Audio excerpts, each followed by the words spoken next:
Plus, there are many things happening around. I'll just tell you something else which is not there in your manas, probably. As soon as I tell that word, it comes to your manas. Mirchi bhaji. Now mirchi bhaji comes to your manas, right? It was not there in your manas.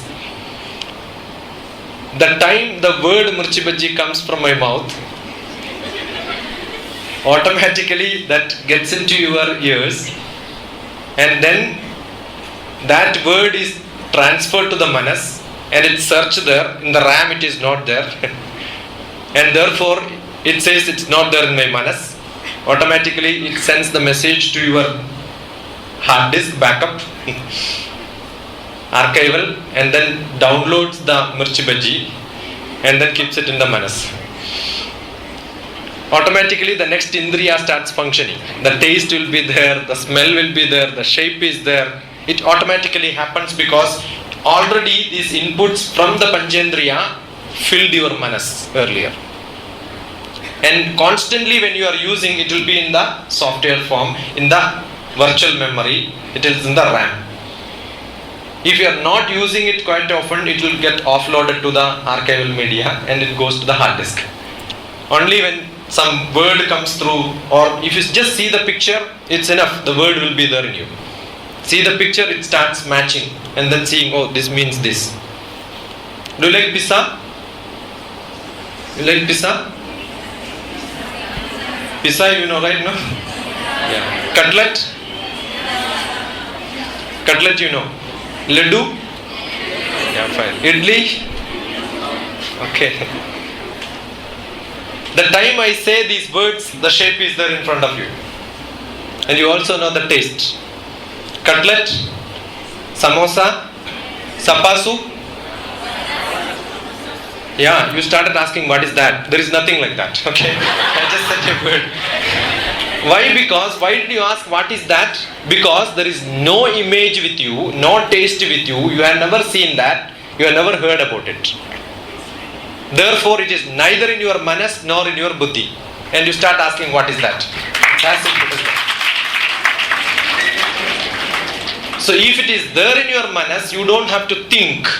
If it is not in your manas, you will have to think. It's as simple as that.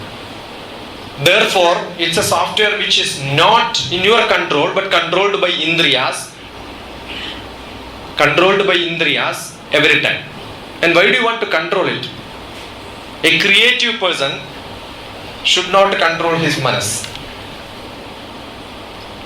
If you don't control also, you have problem. I used to say that. I was director for academic staff college. Teaching teachers was my job. I used to say every teacher is a beggar. You know what do they beg? Please listen, please listen. Because most of the students don't listen to the teachers.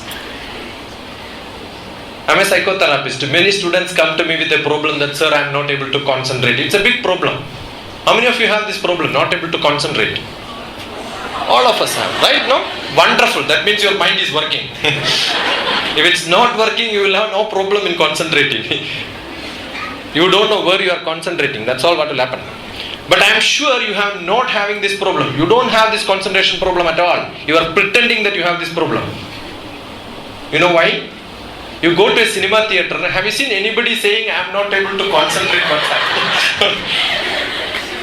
And then throw the ticket and says, no, I don't understand what's happening here. I'm not able to concentrate. I'm not following the movie. Does it happen? No, 100% full concentration. You know how cautious we are? When the heroine opens the door, you will also see inside what's happening. So eager, so much immersed in that and full concentration. Nothing will happen. A severe headache, as you get inside the theater, the headache will go. As you come out of the theater, headache will come back. Does it not happen? But you sit in a class where you have no concentration. If you don't have headache also, headache will come. Why does it happen? Because you have no concentration, no interest in what you are doing. If you have interest, you have concentration. These are related. Interest and concentration are related. That's why Swamiji said yesterday that if you have interest, you don't know that what you are doing, and the time will just pass on like this.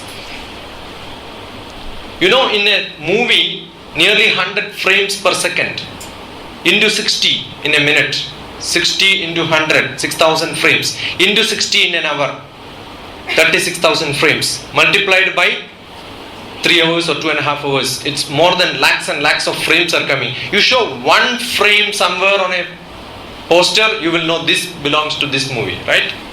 How do you relate to this?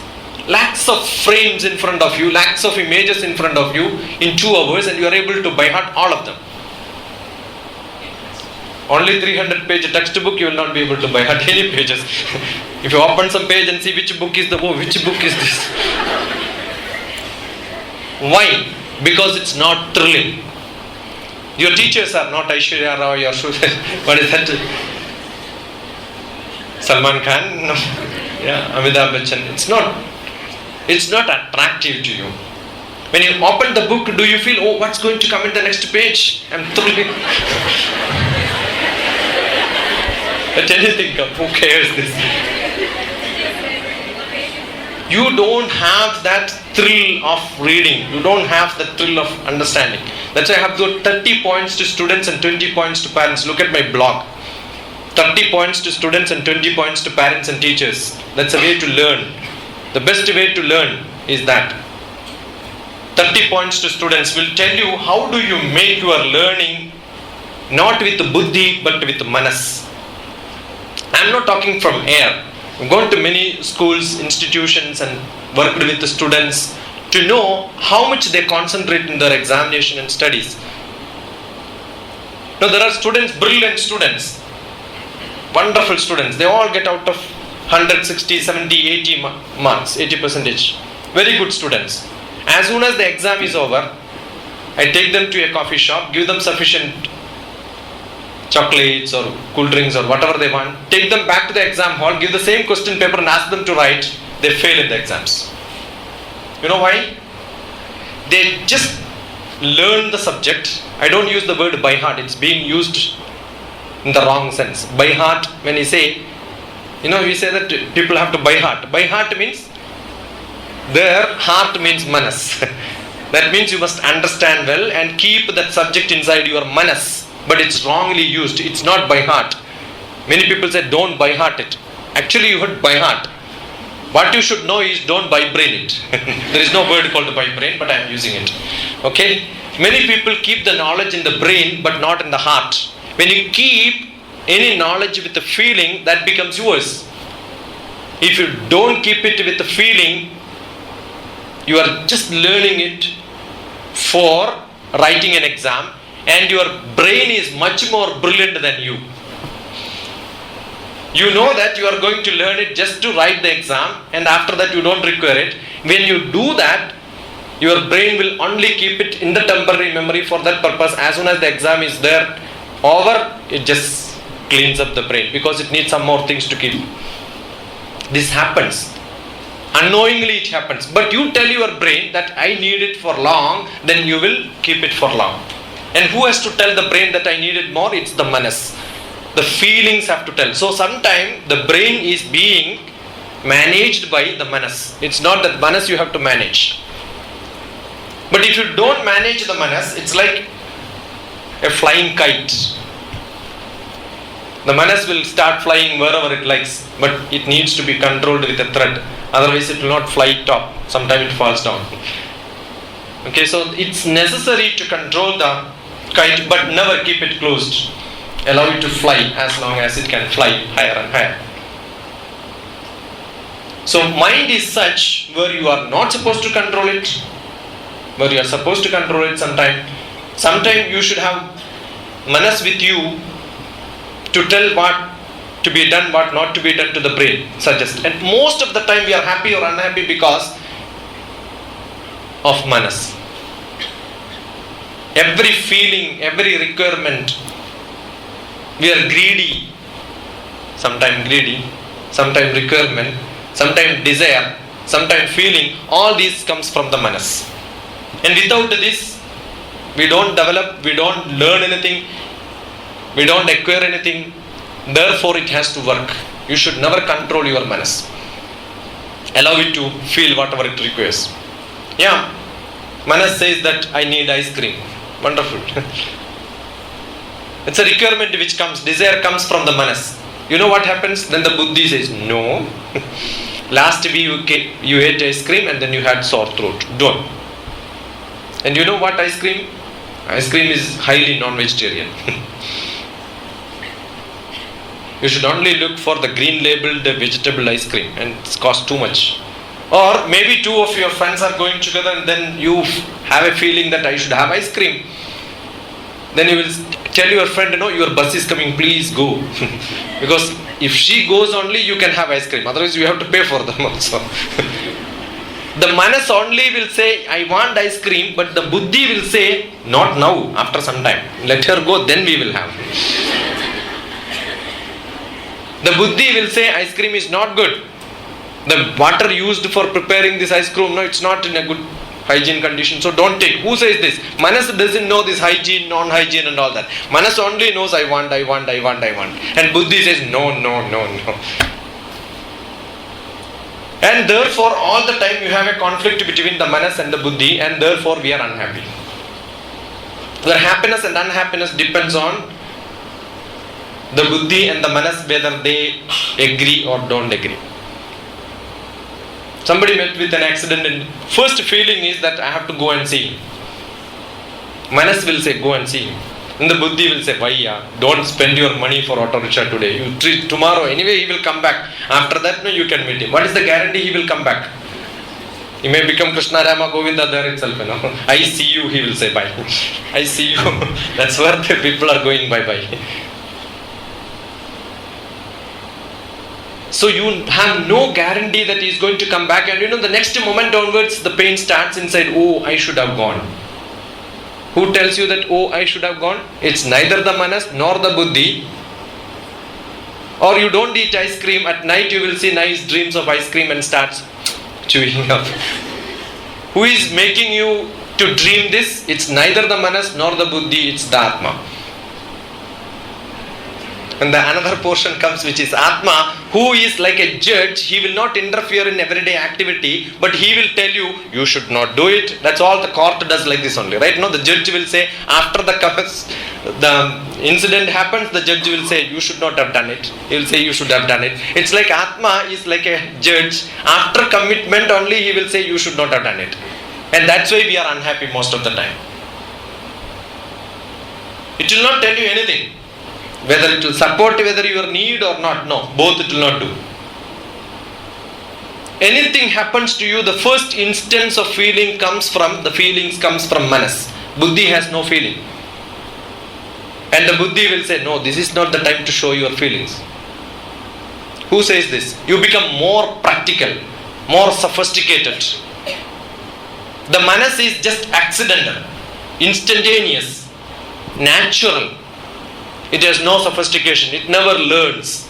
But buddhi learns that, oh, I am a scientist, I should behave like this only. Maybe I have a feeling that I should eat, but your position will say, don't eat now. The manas have no positions. It just be natural, accidental, just casual. But as you become more social, more sophisticated, your buddhi will start governing you and not the manas. And then you feel, yes, manas have to be controlled. For a small child, you never have to control the manas. It just feels like crying, it cries. Feel like laughing, it laughs. But now, as we grow, if you want to cry, we will not. We will hold it. Who says hold it? It's the buddhi who says. So who controls the manas? Mind management. Who manages the mind? Manas. The buddhi manages the manas. But then you will become more unhappy. If you want to be happy, don't control your manas. If you want to be creative, don't control your manas. Allow it to flow. Flow like a river. But then, there are a lot of confusions. We are a social being. We are a human being. Therefore, we have to behave in a society in a specific fashion. So don't allow your manas to do whatever the manas says. Because we are a social being. Therefore, the person who tells you after committing this, you should not have done this, make him to work. That means Atma should work, not the Manas. Atma should work, not the Manas. What is to be done? Bring the Atma to the Manas level or make the Manas to the Atma level. That's what in Bhagavad Gita Lord Krishna says, Uddhared Atmana Atmanam Atmanam Avasadhayet Atmaiva Hyatmano Bandhu Atmaiva Ripuratmanaha. Atma is close to the Manas, is a friend of the Manas, or Manas is a friend of Atma. Then you have no confusion, no worries. It will tell you what you have done is correct.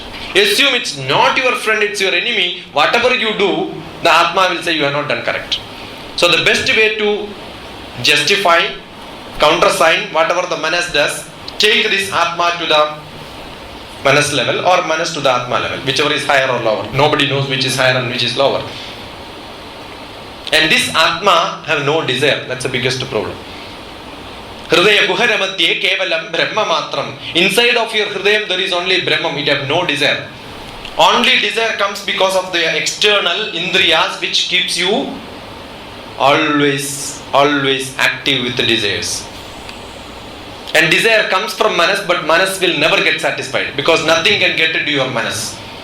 Nice dress, I want that. From the shop you can bring up to your body. Can you take it inside your Manas?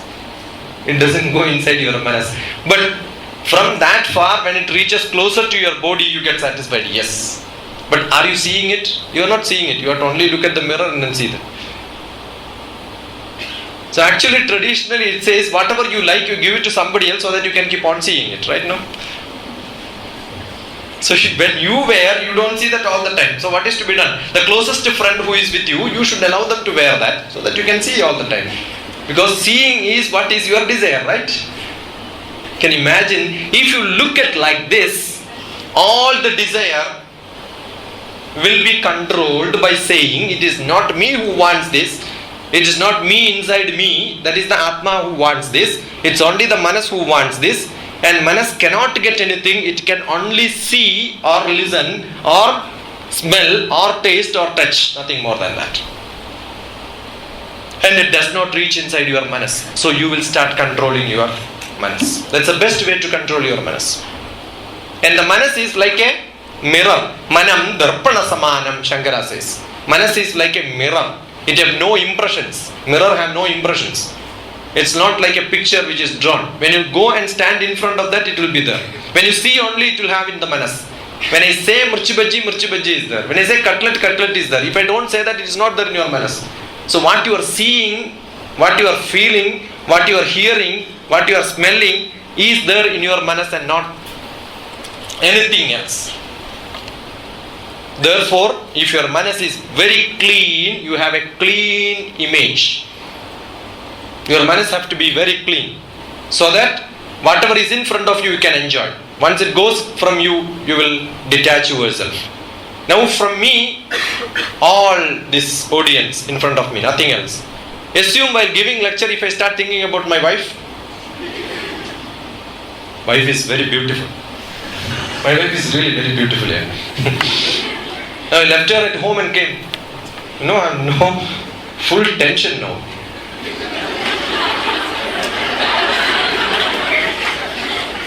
See, it's my Manas who is in tension. Now you're all smiling, laughing. I'm in real trouble. See, you can be sad. You can always get worried. You can be in full tension saying, my wife is too beautiful, I can't leave her anywhere. Okay, then I decide I will take her wherever I go. I can't take her wherever I go because if she sits here finished, nobody will look at me. You start looking at her. Becomes more problem. It's all the Manas who decides beautiful or not beautiful. The Manas decides whether bringing is good or not bringing is good, leaving is good or not leaving is good. Who decides? It's the Manas who decides. So my intention, both are correct. Intention is making intention. Be very, very careful. You must do what you can't and what you cannot, what you can, separate it and then do it. The first psychic patient was Lord Rama. You know Lord Rama, no? Sita's husband. Okay? Whenever you learn, you have this problem, psychological problem. If you don't learn anything, you are very happy. I have another book called Life Made Simple. It's all discussions with my students on Orkut. Orkut is the very famous network community where we have a lot of discussions in which I say a small kid at the age of 4, you must have read it in some of the people who knows email must have read this. At the age of 4, I feel my daddy is great. At 6 years, I know that my daddy knows everybody in the world. At 10 years, my daddy is good but short-tempered. At 12 years, I feel my daddy is very nice to me when I was young, but nowadays, no, he is slightly cranky. 14 years, my daddy is getting fictitious. 16 years, my daddy is not in line with the current time. He is not in this generation. 18 years, my daddy is becoming increasingly cranky. 20 years, I don't know how difficult to tolerate daddy. I don't know how mother is living with him so far. 25 years, daddy is objecting to everything. Now 30 years, it's become difficult to manage my son when I get a son. That is the time when I understand managing a son is not that easy, because I tried to manage my son, it difficult. It was so scared of my father when I was young. 40 years, daddy brought me up with so much discipline, even I should do the same. 45 years, we start again thinking our daddy is good. And 60 years, it keeps on going like that. 60 years, my daddy is great, I feel. So it takes 56 years to understand your daddy back.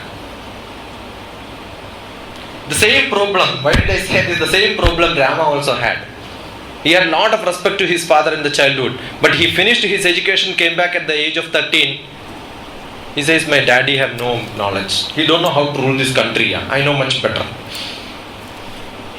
Then he calls Vasishta, who was the psychiatrist to the Dr. Vasishtan. He called the Dr. Vasishtan and said, no, this fellow has got some problem, please treat him. So those days it was 18 days. 18 days treatment. And the first psychiatric book was Yoga Vasishtam, in which Vasishta says, Purne manasi sampurnam jagat sarvam sudhadravaihi upana gudapadasya nanu charma strudaiva bhuvu. Anything you understood? Yeah, wonderful. You are from India. You should not understand this. And it is Sanskrit. Purne manasi sampurnam jagat sarvam sudhadravaihi. Ravi came to pick me up from Malkajgiri. I tell you, I will not come to Medicity unless I have got a leather carpet from my house to this place. If I tell what he will say, okay, bye, we will see next year if possible, right? And he will never come back to me. Vasishta says, if somebody demands a leather carpet, what you should do? Give him a leather chappal and ask him to walk all the way. That's only. You give him a leather chappal and ask him to walk. Wherever you walk, you have leather carpet, right? That's the way. So Vasishta says, you want this world to be happy? You want this world to be happy? Be happy, no? That's all. Wherever you go, you see happiness only. When we drive in some of the roads, especially in Kerala, roads are very beautiful. You have to drive in Kerala. Nice roads. And bus goes like a terraplane. Above the roof only. Not on the road. I used to give a lot of spiritual talks in most of the temples, and I used to tell that we can't even convert a single fellow from a non-believer to a believer. But every bus driver does it. Because when you sit inside the bus, you will pray, oh God, somehow take me to the next destination. The roads are such good. And when you drive 7 rupees ticket, when you go 20 kilometers, you can have nice jumps, up and down. You have to take 130 rupees, 150 rupees in a park to jump up and down. Here free of cost. Jump is free and you will be also transported. Each jump is very painful because I have got severe back pain. Why is it painful? Because I have back pain. If I don't have back pain, each travel becomes so joyful, right? So the road is good or bad doesn't matter. Whether I am good or bad, that matters. It's like if our manas is clean, wherever we go, we will see only happiness. There are two students, brilliant students, hails from same family. 3102 BC, November 22nd they fought, and that war is called the Mahabharata war. Okay, and that Mahabharata war was between Duryodhana and Dharmaputra. They are the kids of same family, cousin brothers only, right? They studied in the same class, same professor taught them. But one became good, one became bad. Therefore, if some student become good or bad, it is not professor's mistake, okay? That's one lesson which we can learn. And if some student is good or bad, we keep saying, no, if I would have been Sonia Gandhi's son, by now I could have become Prime Minister. You should say wrong. Because there are two brothers in Mahabharata and one became good, one not became good. So it's all not your family background, not your professor's capability which makes you good or bad. What makes you good or bad? With whom you are. If you are sitting beside Shakuni, finished. You will become Duryodhana. If you are sitting beside Lord Krishna, then you will become wonderful. So it all depends on with whom you are moving, because your manas is controlled by your satsang, what you see and what you listen and with whom you are involved. If you mingle with the good, smiling, laughing, enjoying people, you will always be such. And if you are not, you can never be such. Even today that's the situation. You can imagine those days Duryodhana had Shakuni's friendship. And therefore the Mahabharata war says never have company with Shakuni. Because Shakuni is from Gandhar Naresh, Kandahar. Kandahar is Afghanistan capital. Therefore it says don't have company with Afghanistan people. Even today that is true, right? World will not change.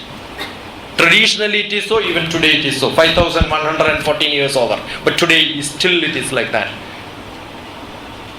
And you know, each day that Duryodhana's mother used to call, son, please come. And Duryodhana goes and says, see your cousin brothers, wonderful, they are all very good. Why can't you be so? Why can't you be like your cousin brothers? Every mother asks this, right?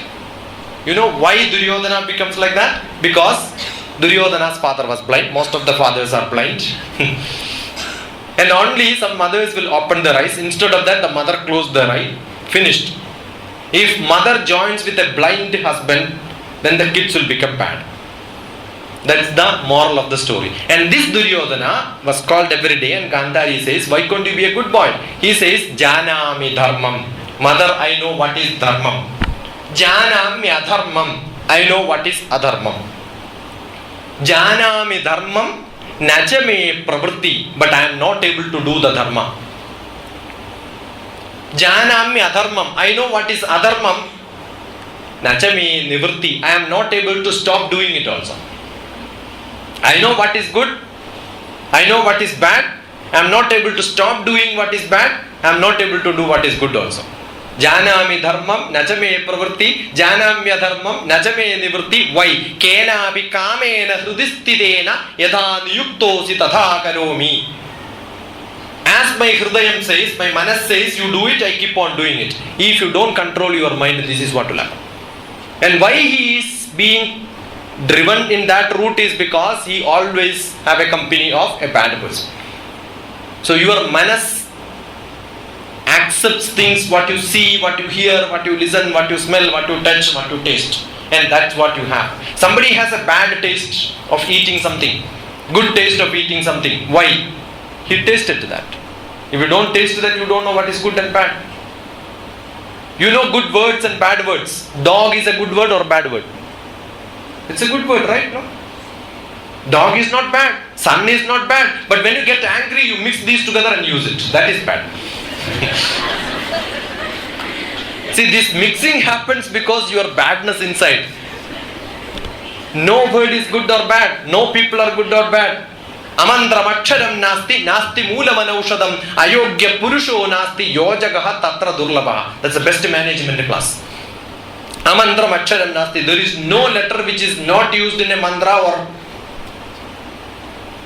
used in bad sense. Every mantra uses words, letters, everything good. Every bad word also is created out of these words used in mantras only.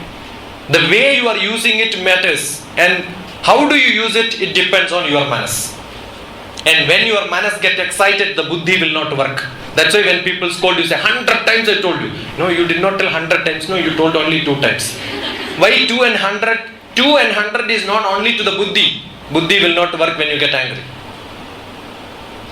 As soon as you say that, oh, buddhi will say it is not 100, it's only 2. But then you start justifying. The manas is very active, very critical. It also can associate relationships and behave in the style it like to behave. When you want to cry, you know who is in front of you. If it's a friend very close to you, you know how to cry. If it's your mother, you know how to cry. If it is a father, you know how to cry. If it is your boss, you know whether to cry or not. You will think. So the feelings of manas will not come out as such. It will stop. It automatically controls. No, there is a glass of water which is kept on the table. The daughter goes beside that and then just hits with the hand and the glass falls. You know what the mother will say? Don't you have 2 eyes?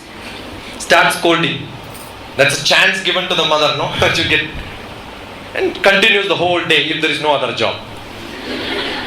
But assume the glass is being hit by the mother and then falls. You know what the mother will say? Who kept the glass here? Instantaneously they know how to change it. Who controls this? See, this instantaneous words will come, the reactions will come, depends on the relation. Assume by mistake I happen to be the guest in your house and from with my hand it falls. Oh no, it's glass, no, nothing happens, it has to fall. And you know, it's an old glass which we got during our marriage, somebody has given us a gift. We were thinking it has to break, then only we can buy a new glass. My husband is so conjuice, he never buys glass. All justifications you will find. Doesn't matter, it's glass.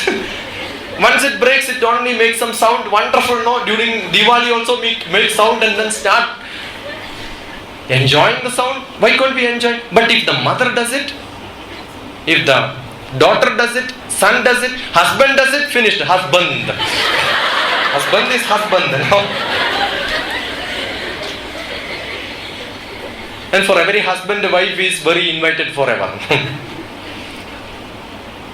It all matters with whom you are dealing. Instantaneously the manas reacts. If you can clean this manas, you will be the most happiest person in this world. Therefore, the mind management technique is to clean your manas. So how to clean your manas? Let us come to the solution part now. Dettol, Vim powder, all that you take and clean your manas today. Very clean.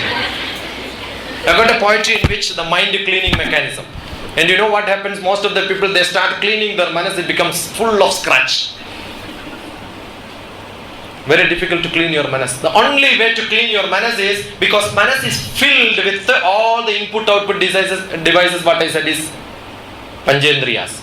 So if you want to clean your manas, the manas gets information, pictures through your indriyas.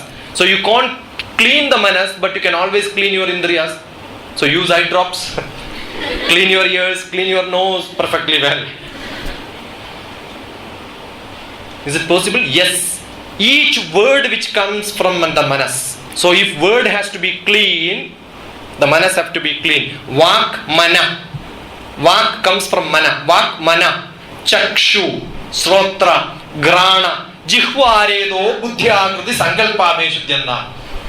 Jihvaredo buddhyagriti. The buddhi, sankalpa, all these are esoteric. You don't know where what happens in this process of consciousness. How does it react to the manas and buddhi? We don't know. And this esoteric concept, don't worry about it. The output of that has to be very clean. In the Saptashuddhi, that's what it says. If you have that clean eye, what does the clean eye means? What is that is seeing? What is that is seeing? Eyes. The cell in your eyes are the same the cell which you have in your body. What is that is seeing? It's not the cell. Ena chakshusha na pasyati ena chakshunshi pasyatihi. The cell in your eyes have no eyes, but it will see. Upanishad says this. Your eyes have no seeing capability. The cell in your eye have no seeing capability. It is the consciousness of the cell which will see this. It's not me who is speaking. When I stand here, I become the lecturer. If I sit there, I become the student. When I go back home, I am neither the lecturer nor the student. I am the father and the husband. When I go to my mother, I take the role of the son. The me is the same, but the consciousness which I have keeps on changing. That consciousness make me to act in the appropriate style at the appropriate place. Similarly, the cell in our body goes and stays any place. It knows what is to be done. It knows what not to be done. At each place it has got its own consciousness. If the biotechnology people understand this consciousness, the world is wonderful. You can recreate. If that is not understood, it's very difficult to recreate. So the consciousness is important. What is to be done at that place, the cell have to be told. It's not the doctors who are healing the people. It is the consciousness in the cell that is what is healing the. If you have got a wound, you stitch it. Are you healing it? You are only making it closer. And therefore, who stitches it? Every cell in your body starts functioning for that. It's the consciousness of the body which will tell you go and work. And if you can control your consciousness, you can control your diseases. Your manas have to be controlled. That's what just we were discussing, the snake poison. If somebody gets a snake bite, what happens? He gets a shock. Because of the shock, he dies. It's not the snake bite most of the time is dangerous. It's the shock. You know, there are a lot of experiments which has happened. You just close the eye of a patient and ask him to be there and tell him that, no, I am taking blood from you. All the problems or the worry what a person have, whether you take the blood or not, he will have the same diseases. Same feeling he will have. Because the manas is already reacting to the situation, not the body. The body starts reacting as the manas keep reacting. Sharira manaso yoga paraspara manuvrajet adhara adheya bhavena taptajya khadayuriva. Charagan says this. Sharira manaso yoga. Shariram, body. Manas, you know. The sharira and manas both react the way taptajya khadayuriva, like a burden and an oil. If the hot oil is put in the burden will get heated up. Like the manas is hot, the body automatically starts reacting. When you get angry, what happens? Your nose starts trembling, the eyebrow go up and down, nice Katagali will come on the face, free of cost, you will see. And what is this happens? Why does it happen? Because a lot of chemical reactions happens in your body, right? And who says these chemical reactions have to happen? The worry. Why the worry? The manas tells, start making reactions. As soon as it starts making reactions, all the chemistry will start getting developed, and the chemistry will make your adrenaline will go up, your acidity will increase, all the problems will start. Your stomach start burning. Why does it happen? The chemistry changes. Who changes the chemistry? The manas changes the chemistry. The whole body chemistry can be changed by manas. You want to change back the chemistry? Very simple, change the chemistry straight. Manas also will become cool. To manage the manas, there is an indirect way. Change the chemistry of the body. How do you change? Many people know this. Evening, one peg. Chemistry is changed. Manas becomes so cool, calm. Correct, no? Somebody is too angry, give him one peg. Very happy. And somebody who is not at all talking, you give one peg, he will start talking. Somebody is talking, you give one chemistry, he will stop talking. It all depends on your chemistry, how do you react. The manas can be controlled through the chemistry of the body. That's why, because Sharira, Manaso, Yoga, Paraspara Manuvrajet, both are related to each other. But that's not the good way. So what you can do, the manas can be controlled by all the chemistry reactions, and for all chemistry reactions you need oxygen, right?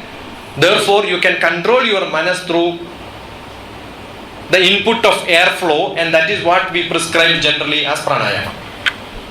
Therefore, what you can do, you can control your manas through yama, niyama, asana, pranayama, etc., etc. 8 steps are there.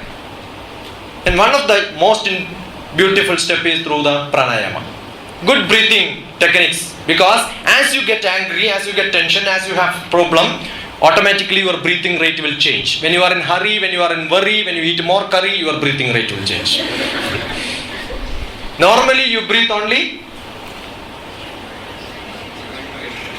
18 times. Lord Krishna says in the after Mahabharata war, Krishna gave wonderful 718 chapters, 700 verses of sloka to whom? Arjuna. You know why? Because the first chapter is Vishada Yoga. He has only worries. All his problems are told. And then 17 chapters he explains. And then the last chapter is Moksha Sannyasa Yoga. Everybody has got a Vishadam. That's a problem of the manas. And that mind problem was told to Dr. Krishnan. And Dr. Krishnan gave these chapters as solution and took him to Moksha Sannyasa Yoga. And he got moksha out of that. He get rid of this and then become happier. The happiest stage is called moksha. It's not after death. In this world, by living itself, you can be happy, you get moksha. And this moksha can be given by nice counseling. That's what he has done. But Arjuna did not understand anything. He said after the war is over, he had got a coffee together, and then Arjuna asked, Krishna, you told something in the war field. Can you replay that same cassette once again? I did not get anything. Because when you are in tension, nothing will go inside. And Arjuna said, not, this is enough for you. You don't require another Bhagavad Gita classes. You want only learn how to breathe perfectly so that you will be alright. And breathing practice was given in the book called Uttara Gita, 108 slokas only. Wonderful medical textbook. You must learn that. There are many medical textbooks like this in the traditional knowledge. Shankara's medical textbook is the Saundarya Lahari. For each part of your body there is a sloka prescribed. And I have used myself personally for treating some people using slokas. Chant this 1,000 times, your disease will go. You don't believe, your doctors. Yeah. This is what happens. Now you can control your manas, you can control your consciousness, you can control your atma, and the mind will start dictating the body that you should behave like this. And you can do that. Not for all, only for yogis. And if you can control your breath, the breath control is enough to control your anger. Because when you get angry, the breathing rate changes. Now if you want to control the anger, what you should be done? Control the breathing rate. So what is to be done? Take a deep breath when you get angry. Hold your hands like this and then take a deep breath. Finished. Not. When you get angry, simple solutions are there. Breathing technique is much more difficult because you must know how to take breath. Nowadays it's available on TV. Many people will see in the early morning, not open, switch on the TV and then see breathing technique. Take a deep breath. The current goes. Finished. You don't know when to breathe it out. And some people will teach 1,000 rupees on one nose, another 1,000 rupees to nose. And if you make two people to join for breathing technique, you will get 800 rupees back. It's like a chain business. And every 70-year-old fellow also will start learning breathing at 70-year-old. Until now he have not. It has become a big business. But it says, Pranayamena yuktena sarvaroga samaraha. Pranayamena yuktena. If you know how to breathe, you will not have diseases. Ayukta abhyasa yogena. If you don't know how to breathe, sarvaroga samudbhavaha. All your disease will start coming out. So your breathing practice, breathing technique is very, very essential to know how to breathe. And how to breathe? It depends on each individual. Not one guru can teach 1,000 people at a stretch to take a deep breath. I used to teach the young children at my home 10 years, 15 years back. I used to tell them, take a deep breath. They will take a deep breath. Like a pressure cooker. And they release it out, it goes like this. It goes. That's not breathing technique. Anything which you cannot do and you start doing, that's an over exercise. I used to work in the field. My hands are still having those signs. But today, not working in the field for last 25-30 years, if I start working a day, that's enough. Next day I will get admitted. That's not my job. I can do only what I do regularly. And if I want to change my pattern, I should change it slowly, not all of a sudden. Many people, many doctors used to prescribe after 40, oh, you have some problem, you start running. I have seen many people running 1970s. They never came back to doctors. Krishna Rama Govinda there itself. Doctor said, don't run, yeah. You walk inside your house only. If at all you collapse there only. And they stopped running. No prescriptions. Brisk walk only. Now brisk walk is also not there. You see the TV morning, you get connected and then you start moving. The Brahma will think, why I have given these legs and hands to him? Only connect it on an electric machine, it start jerking you every portion. I don't know, a day will come when machines will come for every activity in your life, for eating and all that. World is going to change. That's what is technological development today. What's technological development? Earlier people used to be lean and machines used to be very fat. You have got fat televisions. Now televisions are lean and you are very fat. That's what is technological development. We don't do anything. You have to exercise, but you don't exercise more. Adivyayama madakkaso jara shardishcha jayade hridayadhyuparodascha. The ultimate is hridayadhyuparodascha. Adivyayamam, over exercise, will cause you adivyayama madakasa, kasam you know, right now? Madakasa jaram, you know. Jara shardishcha jayade. You will get all these fever, cough, cold, headache, every disease you will get. Ultimately, hridaya dyuparodascha, heart attack also you will get. It's not me who is saying. It's all quotations from Charakas. So if you do over exercise, you have problems. So you should know how to exercise. And each exercise will tell you how to breathe. Therefore, control your breath. Controlling breath will control your anger. One method. Second method, when your manas is not in control, what happens is you start scolding someone. Your father is scolding you, mother is scolding you, husband, wife is scolding each other. Simplest method is take a bottle. Not the other bottle, normal. Normal water. And what you do?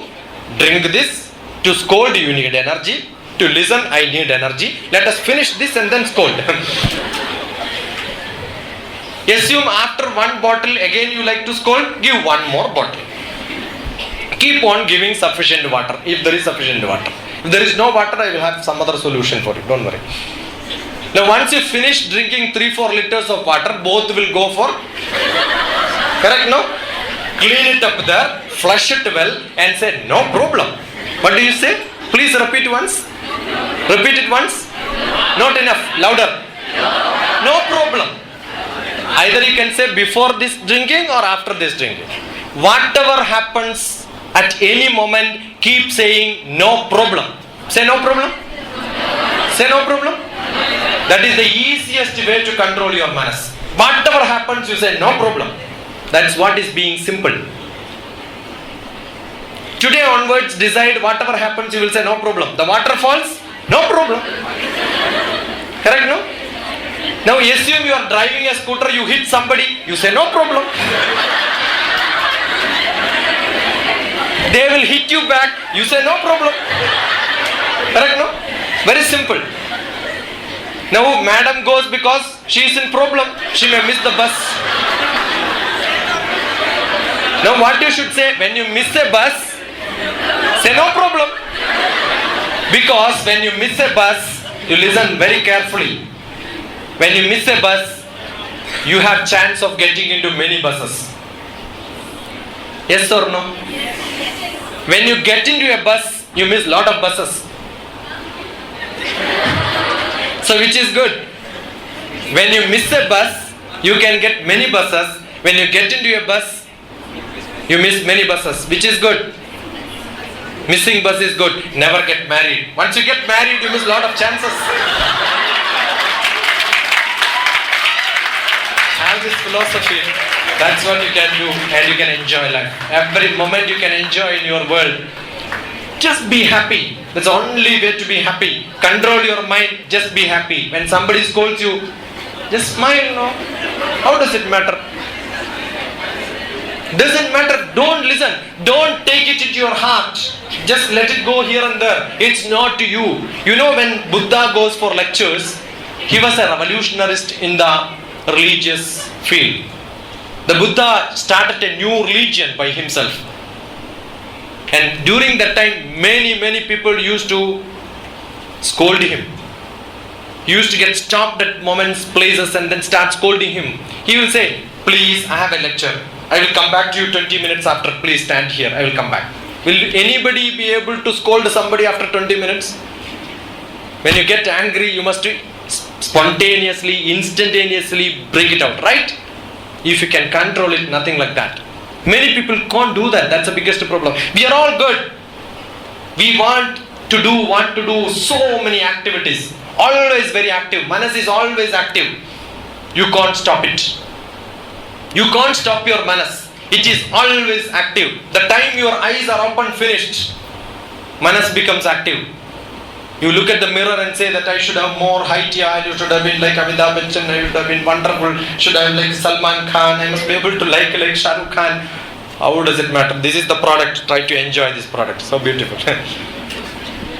You can't change this product. With this product, what you can do? Think about it. Don't pollute your manas with unnecessary thoughts. It doesn't matter how do you look like. Whether this product, whether you can use it perfectly or not, that should be your thought process. Every moment, don't keep on planning. Many people say, I've got positive thinking. I never take lectures on positive thinking. Many people are good in positive thinking. Manas is very good. I want to do this, I want to do this, I want to do this, I want to do this. After this I will do this, and after they will die. Nothing else. Nothing will be done. They don't do anything. If you are active in doing many things, your manas will be always good. If you start planning, thinking, then your manas will get polluted. The best way to have a clean manas is always be in action. You have no time to think anything else. Assume the mother scolds the daughter. I said, if you don't have any other job, right? Assume she has to attend the office. What will happen? The scolding will be for 2 minutes. If she has no job, the whole day. Assume there is a marriage during that day, or she has to go somewhere, what will happen? Finished, nothing else. Assume it happens on your birthday and some guests are coming, or somebody else comes to your house, now he is calling husband. No, nothing will be there. There is no problem at all. You will close the chapter. So it's all your time allotted to you to spend that pollutes your manas. Therefore, be active all the time. Keep doing something somewhere, sometime, every time. Everybody should have this activity in manas. If your activity is not there, manas will become active. If you have activity, then manas become inactive. I have nothing to think now. I don't think about my wife because I am active here. If I don't have any other job, what I will do? I will start thinking. I have nothing else to think now. Do you think that I am thinking something now? The brain is vacant. You put an electroencephalograph and test my brain now. It's not working. I have no brain, then only it will work. No, electroencephalograph will tell my brain is not working because every word which I pronounce comes from my heart, but not from my buddhi. Keep your knowledge in your manas, but not in buddhi. Keep your feelings. That's why I am able to talk with the feelings. That's why I am able to approach people. I am sure you will never forget this lecture in your life. Why? Because it comes from my manas. If it comes from my buddhi, you will forget it. You must have heard thousands of lectures, you will forget. Because it comes from the buddhi, goes to your buddhi, whatever goes to your buddhi, you will forget. If you can put information in your manas and then start filling it up and start pouring it out, you will become more active and your manas will become always free, clean. It's like a flowing river. It goes, carries many things, but it will never get polluted. But assume you get stagnant, then it becomes polluted. So that's the best way to be active throughout your life. Then your manas is automatically controlled. That's why I say, the backside of this book it says, grow like a tree and fall like a river. Fall like a river. Yeah, each fall also becomes so happy for you. Your manas is clean. Each fall also you will enjoy. Because each fall is an experience for you. Each pain is an experience for you. Each experience is learning. And that learning can be used for helping somebody else. Ena kena prakarena yasya kasyapi dehina sandosham janayat prajna tadaivam Ishvara pujanam. And Ishvara puja is doing activities for helping somebody else. I've got few CDs. Exactly 4 o'clock? Yeah, sharp 4 o'clock. So, I have few CDs. Is there anybody who wants the CD? I just want. I have only very few CDs. Is there anybody who wants the CD? Is there anybody who wants the CD? Is there anybody who wants the CD? Yes. Except Ravi. Is there anybody who wants the CD? I have already given him one of my poetry book and given him some task also for translating it into Hindi. Is there anybody who wants this book? Anybody who wants this CD? This is what I said. Everybody want, but you will never act. Come and take. You understood? You understood why did I ask this? Everybody want to do. Who says this? Your manas says. But if you want, will you get it? Action. What is required? Action. Action is required. What is the action? You must come. Nobody will come and help you in this world. If you want something, it is not manas which is to be active. What is to be active? The body have to be active. Be active in your life, then you will get everything. Everybody's mind is active, but not the actions are not active. So make your actions active, then you will get everything and you will become much more happier. So desire is required, but satisfaction of desire comes only through actions. Okay? God bless you. Be happy. Happy New Year to each one of you. I'm very, very glad that I'm here like a prestigious institution called Medicity and talk to the people who are around. Very, very good. Thank you very much. I'm not happy with your clapping. I'm not at all happy with your clapping. You don't know how to clap also. Make a clap. Try once. When I lift my hand, clap it with full energy. Once, only once. Not enough. Not enough. When I lift my hand, please clap. When I put it down, stop it. Okay? Try. When you clap, you have got a lot of energy inside you. There is one energy concept. 2 more minutes? Yeah. When take your hand and put it on a Xerox machine and take a Xerox. Take your hand, put it on a Xerox machine and take a Xerox. Okay? Then you will see this part of your body divided by this part of your finger divided by this part of your whole hand will be exactly the ratio between your head to your body, because this represents your body.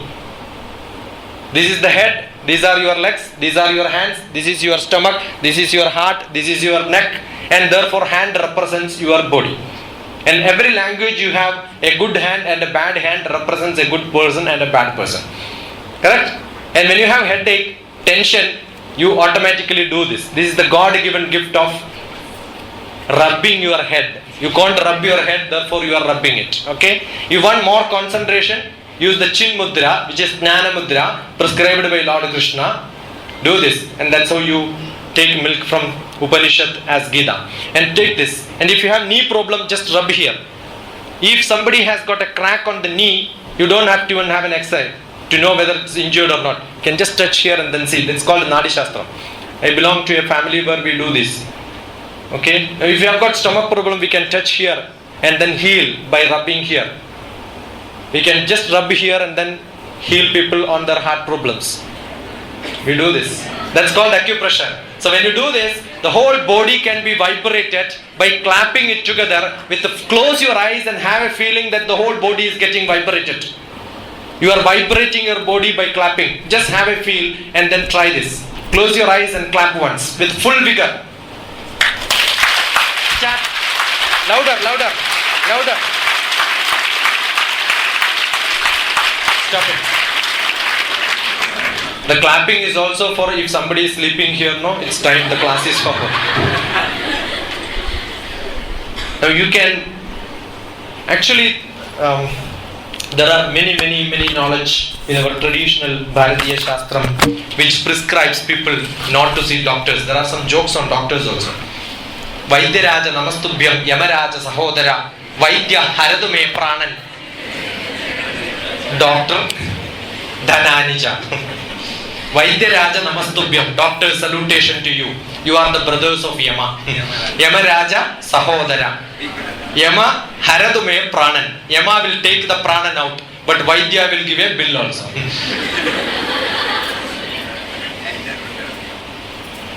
Thank you, thanks a lot.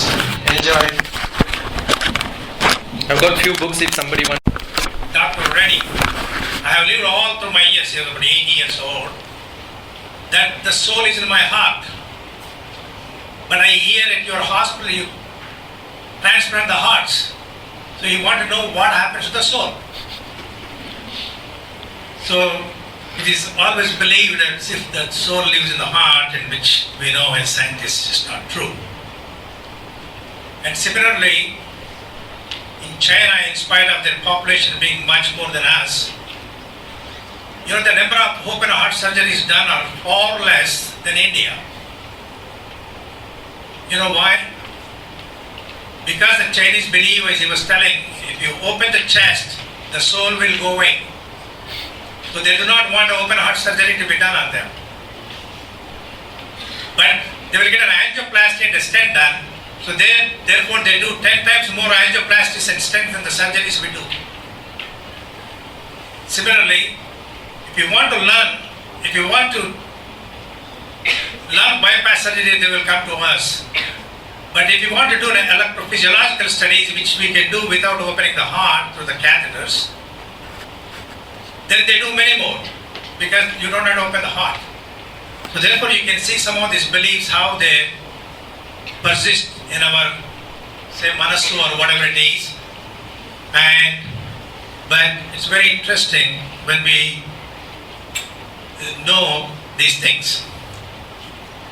Now mind has been pointed out that it can be defined because mind, conscience, intellect, and so each may be different aspects of something, and maybe there is no unified equation for each one of these things.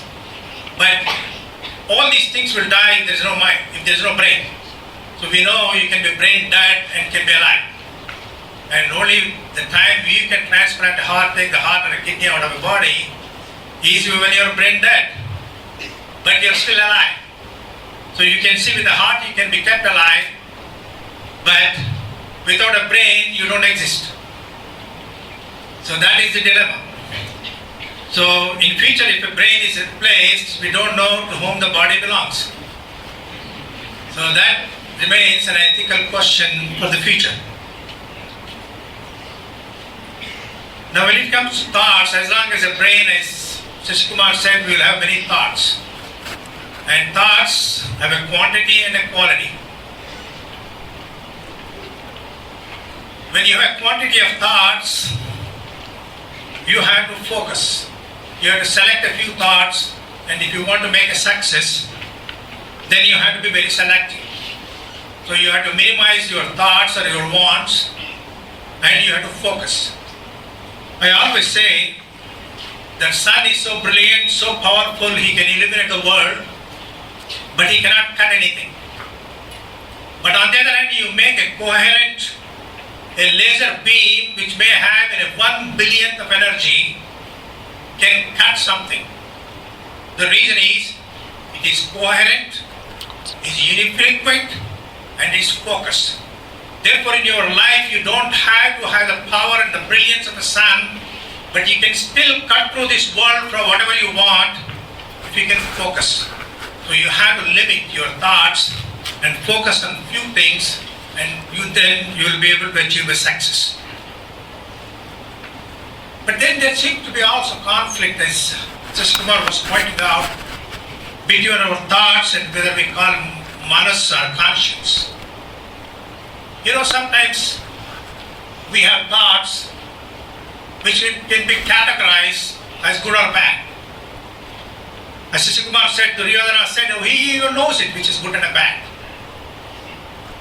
But some people cannot resist doing the bad things as Duryodhana did. But therefore, if we want to be good human beings, our effort, whether we learn from the lectures, whether we learn from satsangs, whether we learn from our companionship, whether we learn from the schools or the religious organizations, that is how our conscience can be a judge. And if the conscience we have to tell us which is a good and a bad, so you have to categorize your thoughts by your conscience into good or bad, and see when it says good, you act. So therefore your thoughts, your words and actions can be categorized into good and bad by your conscience. But at the same time, there are people who have such a bad conscience as a Duryodhana that they are irresistible. There was a patient in Pittsburgh who was a constant criminal. And he said, but I can't resist it. Ultimately, he came and subjected himself to a frontal lobectomy. A part of the frontal lobe of the brain, front of the brain has been removed. And he voluntarily subjected to himself. He said, I cannot resist this impulse of hurting another person. So therefore, there are some people who have such a bad conscience, and we have different degrees of conscience with respect to the quality. Some of have the best conscience in the world, and therefore we can do nothing but good, as our Mahabharata says, like Yudhishthira did. And there is the other extreme of Duryodhana where he cannot do but hurt. But what is the function of then these religious organizations or the schools of the family? How to make us that we can be more and more prone. Our conscience can be trained to be less and less hurtful and more divine and less evil. You know, some years ago I had the pleasure of facilitating the building of a Hindu Jain temple in Pittsburgh. And every annual function I ask the same question. The question is, when you enter the medical school and leave, you have some medical knowledge. At least some, if not all of it. And therefore you are skilled to be a little bit of a doctor. And when you enter regular schools, you learn some 3 hours. You learn some mathematics, some language. But what do we learn when we go through the portals of a temple? I ask the question that if you go to a temple and come out of it, are you a better human being than you were when you entered it? If not, the temples have no purpose. And this question has been repeatedly asked, we still have no answer. As a matter of fact, my colleague who became the chairman of the temple after me, Dr. Pandit, who is a cardiologist also, he said, Sudhakar, as a matter of fact, when we come to Hindu temple trustee meeting, we are much more divine, but when meeting is over, when we leave the temple, we become devils. So, the temple actually transforming the individual from divine to more divine, or from evil to less evil. Sometimes they are not really changing anything that they are intended to be. So that remains challenges to many institutions, that how to transform human beings into better human beings, how to see that we become the judges of our conscience or victims. So the conscience has to sometimes override your thoughts and your mind. You know, I mean, every year you always have a problem with the ragging, right? Who does it? So somebody has a thought that we should rag. Maybe if you bring him individually and ask his conscience, say, do you really want to hurt the other people? Probably will say no. But some people cannot resist the impulse. Maybe 1%, 2%, they have to rag. And so this is how, but there we are trying to see how the society and the conscience can override the thoughts and control our impulses or our thoughts. So that's one level where I feel the conscience should override our thoughts, and then probably most of the time we can be a better human beings.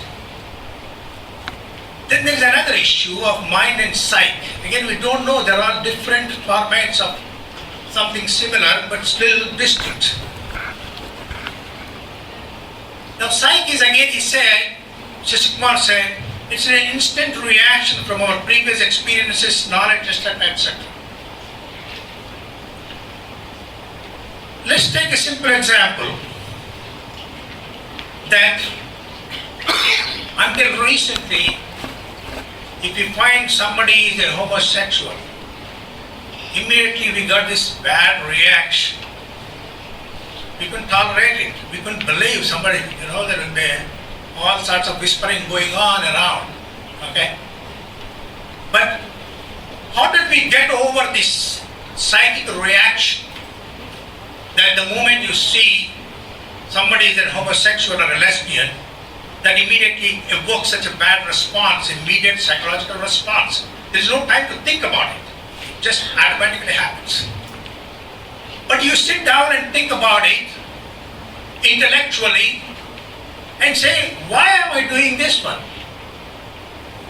If a woman behaves like a woman and a man behaves like a man, it is none of their creation. That's the way they are created, with a certain sexual orientation. But if a man starts liking a man and a woman starts liking a woman, and they are born with a sexual orientation, why should these individuals be condemned? Now you can see the intellect is trying to override the psyche that has been built in our minds over the years by our previous historical data, by our society. But here is the one situation, if you want to change it, your intellect has to override the psyche, and that's how we are able to change the laws. As you know, even government of India has now changed the law, will accept that homosexuality is not an illegality. How could you do the change? The change could be only brought out because the intellect has to override our psyche and change the rules of the game. And that's why once upon a time George Bernard Shaw said, this world can be divided into rational and irrational people. Rational are those who want to adapt to the existing social norms. And the irrational people are those who question it and think differently, act differently, profess differently. And they're very irrational. And the world progresses because of the irrational people and not the rational people who want to conform to the existing system. Like that, you can have many examples. I mean, in our own society, once upon a time, divorce was a great stigma. There were any number of my cousins who have lived in an unhappy marriage and suffered like hell. And because it was an accepted norm, psychologically nobody could accept a divorce. But would they accept now? No. How did we bring out the change? Intellectually we challenged this concept, this psyche, the reaction which has been embedded in us. And we could change it. So therefore sometimes, as you can see, sometimes the intellect or the mind has to subordinate itself to the conscience. Sometimes the intellect has to override the psyche and to change, to bring about the changes in the system for the good. Now after having learned these things, we have what is called a translational research. Sometimes we find a cure for a disease or to prevent a disease. With the commonest example, we say, well, if you don't become obese, you don't get a heart attack probably, or at least there's a less chance. We know it. So the knowledge is important. We have the knowledge, but the difficulty is translating into action. Can we stop eating and not gain weight? As some of you have learned from the study we recently did, well, 30% of the rural children are underweight and malnourished. 30% of the medical college students right here are obese or overweight. And do you think that the medical college students do not know not to be obese and overweight? And do you think that the villagers know and they are practicing?